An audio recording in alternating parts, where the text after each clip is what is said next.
अभी भाई, नीरज भाई, आप लोग जो भी पोर्टल के ऊपर काम कर रहे हैं और पोर्टल के द्वारा लोगों का भुगतान करवा रहे हैं, वो काबिले तारीफ है। कुछ देर के लिए आप जरा म्यूट कर दीजिए।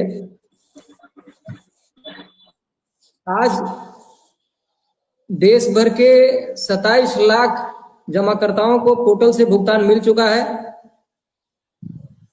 तो जो बात पिछले कई महीनों से कहा जा रहा है कि पोर्टल पर लोग जाएं, पोर्टल पर अप्लाई करें, पोर्टल ही विकल्प है, क्योंकि सहारा को आरोपी बना करके पोर्टल बनाया गया है और सहारा को फंड प्रोवाइड करवाने के लिए कमेटी के द्वारा जो भी शर्त रखी गई है, उस शर्त पर सहारा को काम करने के लिए कही गई है, फंड प्रोवाइड करवाने के लिए कही गई है। तो जो आज 5200 करोड़ बटे हैं, आने वाले दिनों में 52,000 करोड़ भी बटेंगे, और यही सच्चाई है। आज भी सहारा के भुगतान को लेकर के बहुत से लोग अपना दुकान चला रहे हैं, आंदोलन कर रहे हैं। अभी भी लोगों को यह समझ में नहीं आ रहा है कि सहारा का विकल्प ऑलरेडी पोर्टल दिया गया है। आंदोलन विकल्प नहीं है, पोर्टल ही विकल्प है।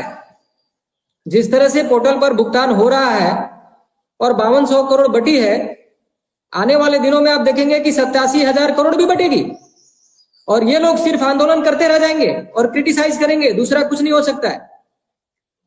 जिस तरह से आज के 3 दिन पहले संसद में इसका चर्चा हुआ, उसमें भी कहा गया है कि पेमेंट की जो गति है उसको बढ़ाने की कृपा करें, उसकी गति बढ़ाने की जरूरत है और फंड बढ़ाने की जरूरत है।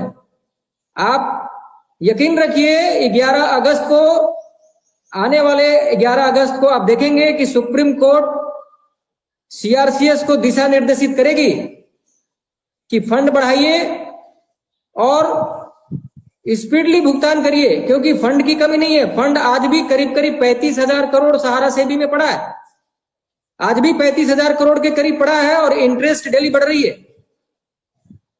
पूरा का पूरा भुगतान 2023 तक की जो गाइडलाइंस है उसके हिसाब से सहारा की जो पोर्टल है उस पर ही होने वाला है। जो लोग समझ गए और पोर्टल पर गए हैं, उनको बहुत बहुत धन्यवाद, आभार। और जो लोग अभी तक नहीं गए और जो आंदोलनकारियों के साथ आंदोलन कर रहे हैं, वो ये मानकर चले कि उनका भुगतान कभी जिंदगी में नहीं होगा। कोई उनका भुगतान नहीं कर सकता है, न झारखंड की सरकार करेगी, न यूपी की, न एमपी की, न छत्तीसगढ़ की। किसी भी सरकार में ताकत नहीं है, क्योंकि ऑलरेडी पोर्टल बन चुकी है, कमेटी बन चुकी है। चिल्ला चिल्ला करके मैं पिछले 8 महीने से कह रहा हूं कि पोर्टल पर जाइए, पोर्टल पर ही ऑप्शन है, पोर्टल पर ही भुगतान होगा।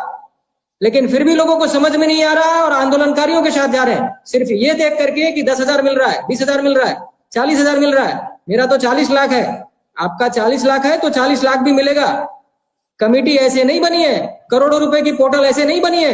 सहारा को आरोपी बना करके बैठाया गया है, इसके बाद ही बनी है। तो सहारा से एक्सपेक्ट करना कि सहारा भुगतान कर देगी, वो भी सोसाइटियों का, यह असंभव है। जब तक पोर्टल है, पोर्टल से ही भुगतान होगा। पोर्टल जब तक खारिज नहीं होता है, सहारा जब तक बरी नहीं होता है, तब तक पोर्टल के अलावा दूसरा कोई विकल्प नहीं है।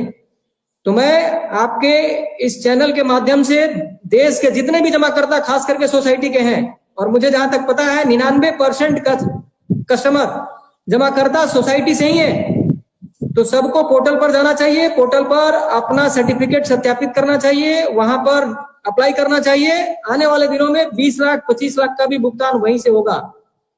सहारा को वहां फंड प्रोवाइड कराना है, सहारा को भुगतान नहीं करना। हाँ, जहां तक सहारा के ऊपर आरोप है कि दूसरी कंपनी, तो दूसरी कंपनी के लिए सहारा जिस दिन इन सभी केसों से बरी होगा, भुगतान करेगा। सोसाइटी के जितने भी जमा करता है, उनको सिर्फ और सिर्फ पोर्टल पर भेजिए, और पोर्टल ही विकल्प है, दूसरा कोई विकल्प नहीं है। जी अमित भाई।